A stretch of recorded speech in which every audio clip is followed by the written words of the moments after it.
2020년 9월 5일 토요일 새벽 예배를 하나님께 올려드리겠습니다. 오늘 함께 나눌 말씀은 창세기 40장 1절부터 23절까지의 말씀입니다. 가지고 계신 성경책을 펼치셔서 구약 성경 60페이지에 있는 창세기 40장 1절 말씀을 봐주시기 바랍니다. 창세기 40장 1절부터 23절까지의 말씀을 드라마 바이블을 참고하셔서 들으시며 함께 읽으신 후에 말씀을 나누겠습니다.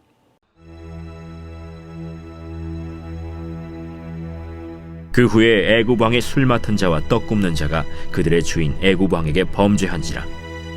바로가 그 두 관원장 곧 술 맡은 관원장과 떡 굽는 관원장에게 노하여 그들을 친위대장의 집안에 있는 옥에 가두니 곧 요셉이 갇힌 곳이라. 친위대장이 요셉에게 그들을 수종들게 하매 요셉이 그들을 섬겼더라. 그들이 갇힌 지 여러 날이라. 옥에 갇힌 애굽 왕의 술 맡은 자와 떡 굽는 자 두 사람이 하룻밤에 꿈을 꾸니 각기 그 내용이 다르더라. 아침에 요셉이 들어가 보니 그들에게 근심의 빛이 있는지라. 요셉이 그 주인의 집에 자기와 함께 갇힌 바로의 신하들에게 묻되 어찌하여 오늘 당신들의 얼굴에 근심의 빛이 있나이까? 우리가 꿈을 꾸었으나 이를 해석할 자가 없도다. 해석은 하나님께 있지 아니하니까 청하건대 내게 이르소서. 술 맡은 관원장이 그의 꿈을 요셉에게 말하여 이르되 내가 꿈에 보니 내 앞에 포도나무가 있는데 그 나무에 세 가지가 있고 싹이 나서 꽃이 피고 포도송이가 익었고 내 손에 바로의 잔이 있기로 내가 포도를 따서 그 즙을 바로의 잔에 짜서 그 잔을 바로의 손에 들여놓으라. 그 해석이 이러하니 세 가지는 사흘이라. 지금부터 사흘 안에 바로가 당신의 머리를 들고 당신의 전직을 회복시키리니 당신이 그 전에 술 맡은 자가 되었을 때 하던 것 같이 바로의 잔을 그의 손에 드리게 되리이다. 당신이 잘 되시거든 나를 생각하고 내게 은혜를 베풀어서 내 사정을 바로에게 아뢰어 이 집에서 나를 건져주소서. 나는 히브리 땅에서 끌려온 자요 여기서도 옥에 갇힐 일은 행하지 아니하였나이다. 떡 굽는 관원장이 그 해석이 좋은 것을 보고 요셉에게 이르되 나도 꿈에 보니 흰떡 세 광주리가 내 머리에 있고 맨 윗광주리에 바로를 위하여 만든 각종 구운 음식이 있는데 새들이 내 머리의 광주리에서 그것을 먹더라. 그 해석은 이러하니 새 광주리는 사흘이라. 지금부터 사흘 안에 바로가 당신의 머리를 들고 당신을 나무에 달리니 새들이 당신의 고기를 뜯어 먹으리이다. 하더니 제3일은 바로의 생일이라. 바로가 그의 모든 신하를 위하여 잔치를 베풀 때에 술 맡은 관원장과 떡 굽는 관원장에게 그의 신하들 중에 머리를 들게 하니라.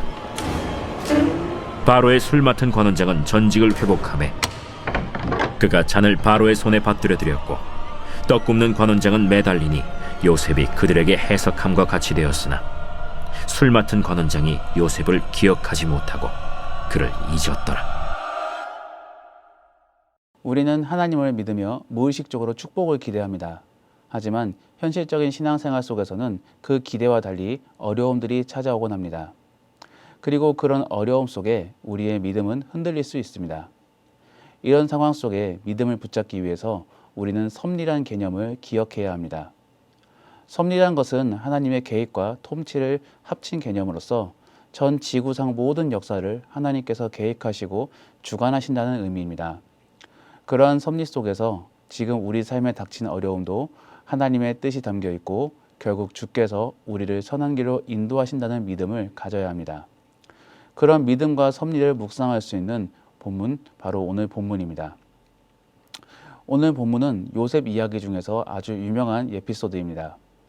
형들에 의해 애굽으로 팔려가 보디발 장군 밑에서 종살이를 하였고 이제는 그 장군의 아내에게 모함을 받아 감옥에까지 갇힌 상황입니다. 요셉이 애굽에 팔린 나이가 17세이고 훗날 애굽의 총리가 되는 나이가 30세이니 이 점을 감안해 보아 생각해 보면 11년간 억울한 삶을 살고 있는 중입니다. 그리고 아직도 2년의 시간을 더욱 힘든 생활을 보내야 합니다. 그런 상황 속에서 요셉이 갇힌 감옥에 술 관원장과 떡 관원장이 갇히게 됩니다. 세상 사람들이 볼 때는 기가 막힌 우연이라 볼 수 있습니다. 훗날 요셉을 감옥에서 벗어나게 해줄 사람을 우연찮게 여기서 만나게 되는 것이니까요.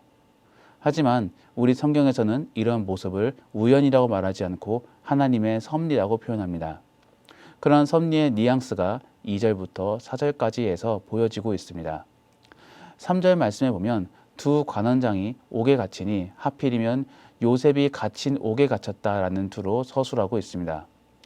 또 4절 말씀에도 보면 두 관원장이 옥에 갇혔는데 또 하필이면 요셉이 이들의 수종을 들게 하였다라는 식으로 하나님의 이끄심이 있다고 표현하고 있습니다. 이것은 어떻게 보면 영화와 같은 기막힌 우연입니다. 여기서 첫 번째 우연 같은 하나님의 섭리가 보이고 두 번째 하나님의 섭리는 두 관원장이 자신이 꾼 꿈을 요셉에게 말하는 장면입니다. 이때도 하필이면 술 맡은 관원장이 먼저 자신의 이야기를 꺼내게 됩니다. 여기서 떡 맡은 관원장이 먼저 말을 꺼냈다고 가정해 보십시오. 그러면 요셉은 곧 죽을 것이라는 이야기를 들려줄 것이고 여기에 술 맡은 관원장은 두려움 속에서 자신의 이야기를 말하지 못했을 수도 있습니다. 그리고 그에게 요셉은 죽음을 저주하는 고약한 사람으로 인식되었을 수도 있습니다. 하지만 하필이면 술 관원장부터 자신의 이야기를 꺼냄으로써 긍정적인 꿈 해몽을 듣게 되는 것입니다. 여기에서도 하나님의 섭리가 담겨 있습니다. 결국 술 맡은 관원장에게는 요셉에 대한 긍정적인 이미지를 갖게 하는 동시에 꿈 해몽에 있어서는 누구보다도 대단한 능력을 가졌다라는 인식을 갖게 하여 훗날 애굽의 바로에게까지 고하게 만드는 것입니다. 우리는 여기 본문을 통하여 위로와 함께 기대를 품을 수 있어야 합니다. 지금은 비록 어려운 상황 속에 처해 있다 할지라도 하나님의 섭리를 믿으며 근심하지 말아야 합니다. 하나님은 반드시 저와 여러분들을 지켜주십니다. 그리고 선한 미래로 인도하십니다. 우리가 만일 하나님께 택함받은 백성이란 분명한 확신과 믿음이 있다면 이제는 그 섭리를 믿으며 미래를 희망차게 바라보고 주님을 기대할 수 있는 그런 우리가 되어야 할 것입니다. 베드로전서 5장 7절 말씀을 보시면 너희 염려를 다 주께 맡기라 이는 그가 너희를 돌보심이라 라고 전하고 있습니다. 또한 요한일서 5장 4절 말씀에도 보면 무릇 하나님께로부터 난 자마다 세상을 이기느니라 세상을 이기는 승리는 이것이니 우리의 믿음이라 라고 전하며 믿음으로 말미암아 세상이 주는 두려움을 이겨낼 수 있다라고 전하고 있습니다. 여러분 안에 가지고 계신 믿음으로 말미암아 세상이 주는 두려움을 이겨내시기 바랍니다. 현재 코로나19이든 아니면 여러 자연재해 및 어려움 등으로 낙담하는 마음이 있다면 그리고 그 가운데 두려움이 있을 줄 생각합니다. 이럴 때일수록 하나님의 섭리를 믿으며 주님의 선한 인도하심을 기대하며 주 안에서의 구원을 빼앗기지 않으시기를 예수님의 이름으로 축복합니다. 그런데 또 한 가지 생각해 볼 점이 있습니다. 주의 섭리가 존재한다고 해서 우리는 단순히 주만 바라보고 넋없이 가만히 있어서는 안 됩니다. 주와 협력하는 우리도 우리만의 사명을 감당해야 합니다. 그러므로 오늘 본문을 통해 우리가 감당해야 할 것들과 그 감당해야 할 것들 두 가지에 대해서만 함께 나누고 말씀을 마치고자 합니다. 첫 번째는 주와 동행하려고 노력해야 합니다. 오늘 본문 속의 요셉을 보십시오. 그가 전하는 이야기를 살펴보면 그는 하나님께서 이 문제를 해결할 수 있다라고 전하고 있습니다. 바로 8절 말씀입니다. 그들이 그에게 이르되 우리가 꿈을 꾸었으나 이를 해석할 자가 없도다. 요셉이 그들에게 이르되 해석은 하나님께 있지 아니하나이까 청하건대 내게 이르소서. 어렸을 적에는 자신이 꾼 꿈조차도 제대로 해석하지 못하였던 요셉을 생각해보면 참 격세지감을 느낍니다.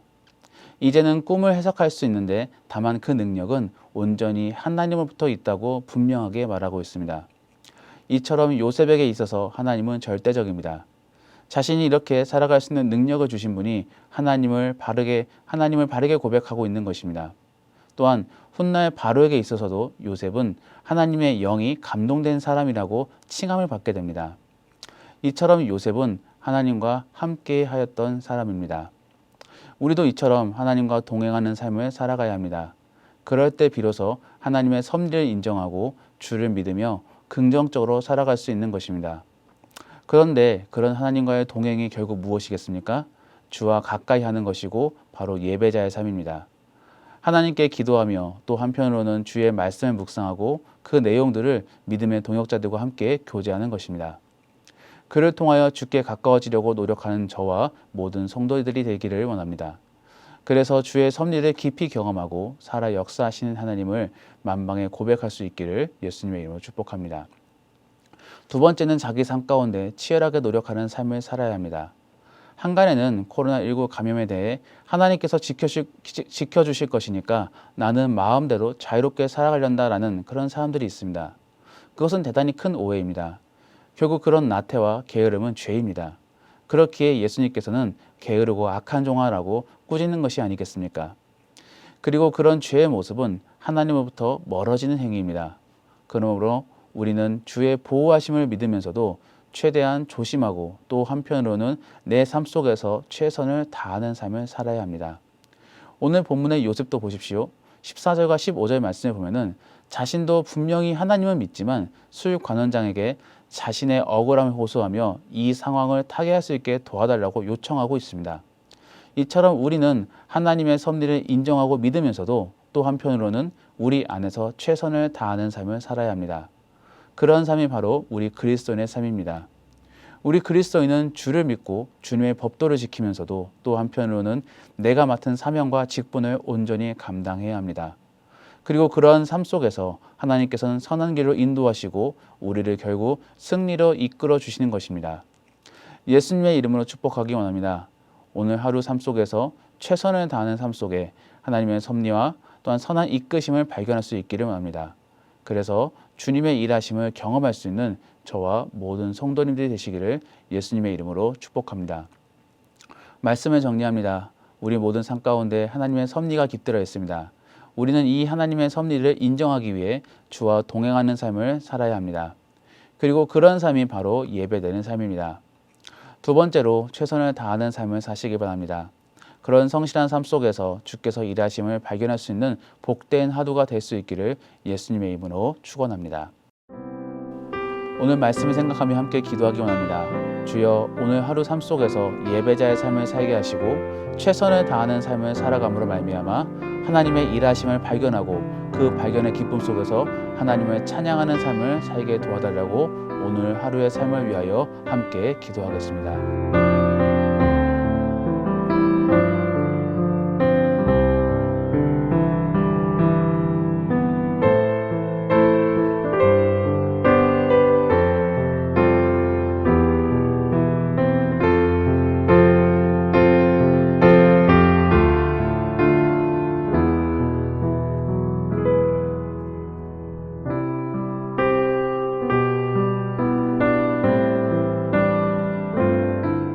다시 한 번 더 기도하기 원하는 것은 교회를 위하여 기도하기 원합니다. 현재 온라인 예배 중에 있습니다. 하루속히 코로나 확진이 감소하여 현장 예배에 어려움이 있지 않도록 도와주시옵소서.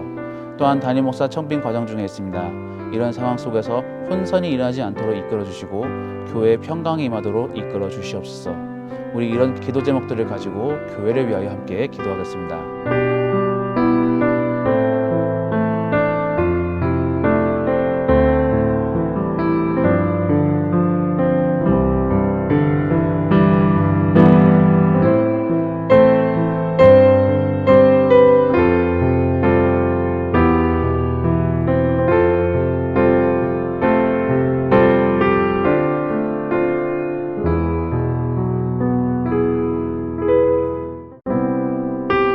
내일 예배를 위하여 기도하기 원합니다. 코로나 감염으로 인하여 내일 주일 예배는 전면 온라인 예배로 드려집니다. 온라인으로 드리는 우리 모든 성도님들에게 하나님의 임재가 임하게 허락하여 주시옵소서. 또 내일 말씀을 전하시는 임종관 목사님께 성령 충만하게 하시고 온전히 하나님의 말씀만을 대언하게 하여 주시옵소서. 또한 예배를 섬기는 모든 손길들 가운데 함께 하셔서 예배를 드리는데 아무런 무리가 없게끔 도와달라고 함께 기도하겠습니다.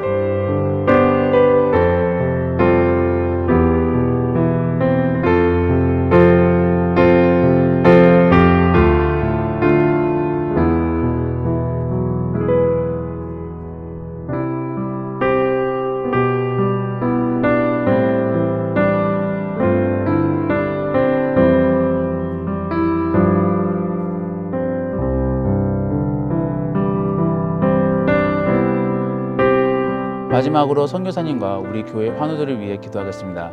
연미족 정부흥 선교사님이 안식년 가운데 회복과 쉼을 누리게 하시고 만나는 사람들마다 복음을 증거하게 하여 주시옵소서. 또한 선교지 속에서도 계속적으로 복음의 불꽃들이 퍼지도록 역사하여 주시옵소서. 우리 교회 환우들을 위하여 기도하겠습니다.